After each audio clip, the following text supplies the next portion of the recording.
অঞ্চল পর্দানিসীন মা বনি নখলরে কইয়ার যদি একজন মহিলা এক বেদুইন মহিলায় নবী আলাইহিস সালাম রে কইসলা ইয়া রাসূলুল্লাহ আমরা নারী জাতীয় হল তো অনেক সময় সব থেকে বঞ্চিত হয়ে যায়, পুরুষ হলে সব পাইলেন যেমন মতো মৈয়ত পুরুষেরও হয় মত নারী জাতিরও হয়, তবে জানাজার নমাজ পড়েন অনলি পুরুষ হলে মহিলা হলে পড়েন না। ইয়া রাসূলুল্লাহ তো জানাজার নামাজ পড়িলে কোনো বন্দা যদি কোনো মৈয়তির জানাজার মধ্যে গিয়ে শরিক হয়ে যায় পড়িলেন তে আল্লাহ তাআলা তাকে এক কেরাত সওয়াব দেন, হোকা সুবহানাল্লাহ। আর যদি কোনো এক মৈয়ত রেখেও গিয়া যদি মাটি দেওয়াত শরিক হয়ে যায় তাহলে আরও এক কেরাত সওয়াব পাওয়া যায়। এখন এক কেরাত সওয়াব হতখান খোয়া হয়েছে যে উহুদর পাহাড় খান যদি এক পাল্লার মধ্যে রাখা হয় আর এক কেরাত সওয়াব যদি অপর পাল্লার মধ্যে রাখা হয় তাহলে এক কেরাতর পাল্লা ওজন হয়ে যাব, জোরে করে হোকা সুবহানাল্লাহ। জানাজার নমাজও গিয়া শরিক হইলে অত সওয়াব, মাটি দেওয়াত শরিক হইলে অত সওয়াব। ও আল্লাহর নবী তে আমরা রে তো ইটার থেকে বঞ্চিত করে দিলা, আমরা তো জনজা যাইতে পারি আর না, মাটি দেওয়া যাইতে পারি আর না। তিনর নসিহত হয় বেঠাইন গিয়া বোন বইয়া তারার জিন্দগির গুনারে মাফ করায়, আমরা তো নসিহতর মজলিসও বইতে পারি না। বেটাইনতে গিয়া জমাতে নমাজ পড়িয়া 27 গুণ সওয়াব পাইতরা, আমরা তো আর মসজিদও যাইতে পারি না। ও নবী আলাইহিস সালামে কইসলা হে নারী জাতীয় হল তুমি তাইন মসজিদও গিয়া নমাজ পড়া লাগতো না, তুমি তাইন মসজিদও গিয়া বইয়া ওয়াজর মহফিলও বইয়া সওয়াব সমানি লাগতো না, তুমি তাইন জনজার নমাজর শরিক ওইয়া গিয়া সওয়াব সমানি লাগতো না। যদি তুমি তাইন তোমার তানোর বাড়ির পুরুষ সকলরে বুঝাইয়া যদি জানাজার নমাজও ফাটাইয়া দেও, যদি এরারে বুঝাইয়া বাজাইয়া যদি দিনের মহফিলও ফাটাইয়া দিলাও, এরারে যদি বুঝাইয়া যদি মসজিদ নমাজের মধ্যে ফাটাইয়া দিলাও, তাহলে তুমি যদি ফাটাইয়া দিলাও তাইন গিয়ে ইবাদত করিয়া বইয়া ফড়িয়া যেটা সওয়াব পাইবা, তুমি খালি ফাটাইয়া দিলাইলেও তখন সমান সওয়াব পাইবা। একবার হো সুবহানাল্লাহ। আমরা আইয়া বইয়া যে সওয়াব পাইমু, কিন্তু মগর আমরা বাড়ির মা বোনিনতে যদি আমরা পুরুষ সকলের ফাটাইয়া দিলেন তে বাড়িত বইয়া বইয়া আমরা মা বোনিনতে ইনো বইয়া যে পরিমাণ সব আমরা পাইতাম তখন আমরা মা বোনিনতে পাইবা, হোকা সুবহানাল্লাহ। এর লাগে আমার মার বোনিন হল আপনার তোর খেজমত গুজারিশ করমো মেহরবানি করিয়া আমার বাব্বাই এখলরে তোরা বুঝাইয়া বাজাইয়া ইনশাআল্লাহ যদি চাহ খাইনতে তারা চাহ খাওয়াইয়া ফান লাগে একটুকরা মুখো দিবা আর একটুকরা আতর মধ্যে দিয়া ফিট খান আথাইয়া ইনশাআল্লাহ ফৌসাইয়া দিলাইবা। যদিন ফৌসাইয়া দিলাও তে ইনশাআল্লাহ যেন আইয়া বইয়া সব যতক্ষণ পাইবা আপনিও তখন পাইলেইবা ইনশাআল্লাহ। এর লাগে আশা করি আমার মাসাসি হলে বুঝবা না নিতা, আল্লাহ তাআলা বুঝ দান করুক, হেকমতর সহিত পুরুষ সকলের মসজিদে হটাইবার তৌফিক দান করুক, আল্লাহুম্মা আমিন। আমার বুজুর্গ হল আমার ভাই হল আমি আইয়া মাগরিবর থোড়া আগে পৌঁছিছি আইয়া বলছি আমার অতি মায়ার বন্ধু আমার ভাই ও মসজিদর ইমামে মাহতারম সাহাব বড় সুন্দর টপিক আলোচনা কতরা বড় গুরুত্বপূর্ণ আলোচনা করছেন। যদি আপনারা যদি মানি লাইনতে এই ওয়াজ অসিন আপনার তোর লাগে আমরা লাগে জিন্দগি লাগে যথেষ্ট ইনশাআল্লাহ। অতি আমার বাইরে হক কতারে খোয়ারে কবুল আর মঞ্জুর হরকা। আর আমরা যারা শুনছি ইমামে মাহতারম সাহর জবানে মুবারক থেকে আল্লাহ আল্লাহ রসুলের বাণী আমরা প্রত্যেকের আমাল করার তৌফিক দান করুক, আল্লাহুম্মা আমিন। আমি এক নগণ্য মানুষ আপনার তোর সামনে বইয়া কোরআনে করিমর ছোটো এক আয়াত রসুল করিম আলাইহিস সালামর এক টুকরা হদিস পড়েছি, সামান্য সময় আলোচনা কর্ম এর বাদেও ইনশাআল্লাহ আপনার তোর সুদূর বরাক থেকে আনেওয়ালা হজরত মৌলানা জবির সাহেব দামত বরকাতুম তশরিফ আনবা, মুফতি আলাউদ্দিন সাহেব দামত বরকাতুম বড় মুহাক্কিক আলিম মুহাদ্দিসে ভাই হল বুজুর্গ হল বড় সুন্দর আলোচনা করেন।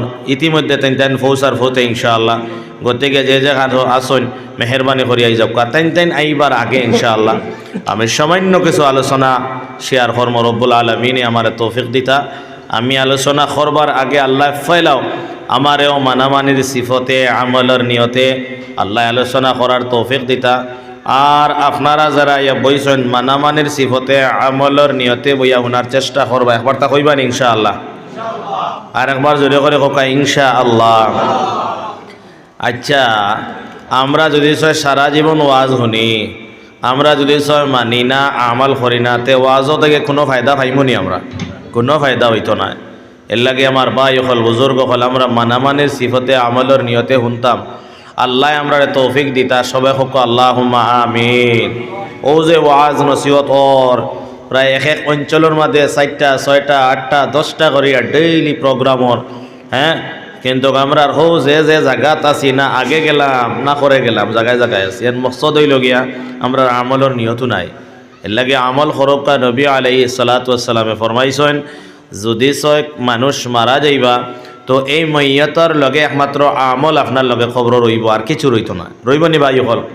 আমরা লগে যে আমরা আত্মীয় স্বজনে মাটি দিবা এরা রইতা না। তো খবর খুদিতে সময় যে প্রয়োজনীয় যেগুলা বস্তু এগুলা তো আপনার খবরও যাইব মগর আই যাইব গিয়া, কিন্তু আমরা যে আমাল যাচ্ছেন করবইছেন খবর থেকে আইব নিছে আমল মাতো কানা।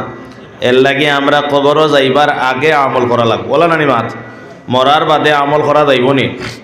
জি তোরা জিও জি না কইবাতে আওয়াজটা শোনা যাইব। মরার বাদে আমল করা যায়নি? জি আমল করতে হইলে জীবিত থাকতে করা লাগবো। নবী আলাইহিস সালামে ফরমাইতরা ইদা মাতাল ইনসান ইনকাতা আনহু আমালু, অর্থাৎ জীবিত থাকতে সময় যতগুলো আমলের লাইন আসলো, হ্যাঁ, যে সময় মানুষ মরে যাইব এটা সারা লাইন অফ করা হয়ে যাইব গিয়া। ইজা মাতাল ইনসান ইনকাতা আনহু আমালু, আমলের সম্পূর্ণ লাইন বন্ধ করা হয়ে যাইব। কোনো আমল চাইলে করতে পারা সম্ভব হইতো না। ওইবনি মা তোকানা যারা মরি গেছেন এরা কোনো আমল করতে পারবানি ভাই হল? পারবানি মা তোকানা? পারতা না। গতিকে জীবিত থাকতে আমরা আমল করার তোর হার, জীবিত থাকতে আমরা আমল করতাম। আমরা রে আল্লাহ উত্তম আমাল করবার লাগে আল্লাহ দুনিয়ার জমিনে পাঠাইছেন।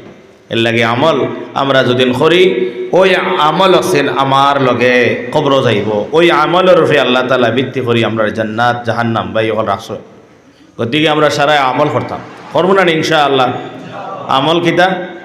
আমল হইল গিয়ে আমার জিন্দগির করণীয় কর্ম। আমরা আমল যে আমল দি মুরাদ, আমলের মুরাদ আমরা লইলেছি খালি নমাজ, আমলের মুরাদ হয়ে গেল খালি আল্লাহ বিল্লাহ করা, আমলের মুরাদ হইল মনে হয় কোরআন। আমলের মানা হইল খাম। আল্লাহ আমরা খাম করবার লাগে পাঠাইছেন, কর্ম করবার লাগে পাঠাইছেন। তবে কর্মটা করতে হইলে আমার আল্লাহর হুকুম আর নবীর তরিকা মতে করা লাগবে। ওটার নাম হইল গিয়ে আমল। দুনিয়ার জমিনের মধ্যে বন্দারে আল্লাহ পাঠাইছেন কিতার লাগিয়া ওয়ামা খালাকতুল জিন্না ওয়াল ইনসা ইল্লা লিয়াবুদুন। আল্লাহ মানুষ জাতিরে জিন জাতিরে সৃষ্টি করার উদ্দেশ্য কারণ হইল গিয়া ইল্লা লিয়াবুদুন, একমাত্র আল্লাহ তাআলার ইবাদত করবার লাগিয়া। জোরে করে হোকা সুবহানাল্লাহ। এখন বুজুর্গ হল ভাই হল আল্লাহ আমরা পাঠাইছেন ইবাদত করবার লাগিয়া। ইবাদত কারে খাওয়া হয়? হ্যাঁ, এবাদতর নাম আমরা এখনো পর্যন্ত জানি না। এবাদত খারে হয় আমরার লাগি মানে যে নমাজ পড়ে ও হে মনে হয় এবাদত করে, যে রোজা রাখে ও হে মনে হয় এবাদত করে, ও যে মনে হয় জিকির করে হে মনে হয় এবাদত করে। দুনিয়ার জমিনের মধ্যে আল্লাহ মানুষ জাতিরে জিন জাতিরে সৃষ্টি করছেন একমাত্র ইবাদত করবার লাগিয়া। এখন এবাদত ও সময় করতে পারবো বন্দায় যে সময় বন্দায় এবাদত করারে ফয়লা শিকিব। হোকা সুবহানাল্লাহ। যদি শিকি না তে এবাদত করা যাইত না। যেমন মতো আমার ইমাম সাহেব ইমামতি খতরা খড্ডার আনিবা তোকানা একজন অনু আইব শুভা দিব হজরত আইবা নি তাই করিয়া। আচ্ছা হনকা তো এখন ইমাম সাহেব যে ইমামতি খতরা, আচ্ছা ইমামতি করবার আগে ইমামতি শিকিছ নি না ইমামতি ফয়লা খরিয়া বাদে শিকিছ? জবাব তো কবুচ্ছেন নি মাথে গান? ইমামতি করবার আগে ইমামতি শিকিয়ে আইছ, এর লাগে ইমামতি খড্ডা বলে না মাত মতো কানা। যে এখন যদি আমারও বাইরে ডাক দিয়া হয় যে আপনার নাম কিতা ভাই, ও যে ফুটার দ্বারা ওয়াক ও আপনি এই নামদিন, এখন যদি আপনারা খাওয়া বলে আজ থেকে আপনি ইমামতি করো কভার বানে আপনি কইবা বলে হুজুর ফোরা ট্রাই করা লাগবো তোরা ইমামতি করবার বুঝ আমার পয়লা তৈয়ার করতে লাগবো, বাদে গিয়ে আমি ইমামতি করবো। বলা না মাত বুঝো না, বুঝছেন নি মাত পয়লা ইমামতি শিকা লাগবো। যদি আপনি ইমামতি শিকিলেন তে তো আপনি ইমামতি করতে পারবা, ঠিক আছে না মাত না। এখন যদি আমরা ওটা মেসার 4-5 জন বল, এখন যদি আপনারা আনিয়ে কাপড়ের থাম দোকান আনিয়ে দেখুন হুজুর আমরা লাগি কলিয়া বানাইয়া দেখুয়া, পাঞ্জাবি বানাইয়া দেখুয়া, শার্ট বানাইয়া দেখুয়া। তো এটা হয় যে আমরা কলিয়া বিষয় যদি জ্ঞান থাকে না, পাঞ্জাবি বানানোর জন্য জ্ঞান থাকে না, আমরা মেশিনের সিলাই সিধা দিতে পারি না, কোন যে কাপড় খাটিয়া কলিয়া বনবো না বেকার হইব, বেকার হয়ে যাব না। এর লাগে আমার ভাই হল আমার বুজুর্গ হল টেইলারে যদি আমি জানি তাহলে আমি খাটিয়া টুকরা বানাইলেও আমি পাঞ্জাবি বানাইতে পারবো রে ভাই। আমি জুব্বা বানাইতে পারমো, কলিদার বানাইতে পারমো। আর যদি আমি জানি না তাহলে আমার দ্বারা সেলাই করা সম্ভব হইতো না। হইব নিসা বহল। আমি যদি সয় ড্রাইভারই জানি, সিধা রাস্তা বাই গাড়িও যাইব, তেড়া বাইও যাইব রে ভাই, টার্নিংও করব। আর আমি যদি সয় ক্লাস চিনি না, স্কেলেটারও চিনি না, ব্রেকও চিনি না, স্টার্ট দিয়া যদি সয় বেতালে ভাড়া মারি, তাহলে মাথা ফাটার সম্ভব আছে না মাথকা না। এর লাগে ড্রাইভিং করতে হইলে পয়লা শিকা লাগে, হ্যাঁ, ঠেইলারি করতে হইলে পয়লা শিকা লাগে, ইমামতি করতে হইলে পয়লা শিকা লাগে, হ্যাঁ, খেত করতে সময় তো শিকা লাগবে না নিমা তোকা না। হ্যাঁ, ইটা এক বেটায় আমার এদিন কইল বলে, হুজুর খদুর গাছের গুড়ির তোরা সার দিলে এইবারতেও বেশ করে ধরবো। আর আমি তো নিছি আসা বেটার কথা নিয়ে নিয়ে তো গুড়ি দিলেইছি রেবা, বাদর দিন খদু গাছ মরি গেছে, বুঝছি কইলাম খদু গাছ তো মরি গেল বলে কিলা দিছ বলে, ও তো গুড়ি দিলেইছি বলে, ও তো সপনা সরলা ইগো আপনার ও ভাই একা থরাইয়া গাত খুদিয়াওয়ালা দেওয়া লাগে, আনাইলে তো মরবো। এখন আমি জানলাম নি সার দেওয়া মাতো কানা, ও এর লাগিয়া ও খেতিয়ক বাই হে তার খানো সার দেওয়া লাগবো, কোন সময় পানি দেওয়া লাগবো, কোন সময় ঔষধ মারানি লাগবো, ও তার খেত ফসল ধরেন আউরি খালি সার মারলে কাম হইতো না, জ্বলিয়া শেষ হয়ে যাব। ওইবার আনি মাতো কানা। এর লাগি দুনিয়ার মধ্যে যত কাজ আছে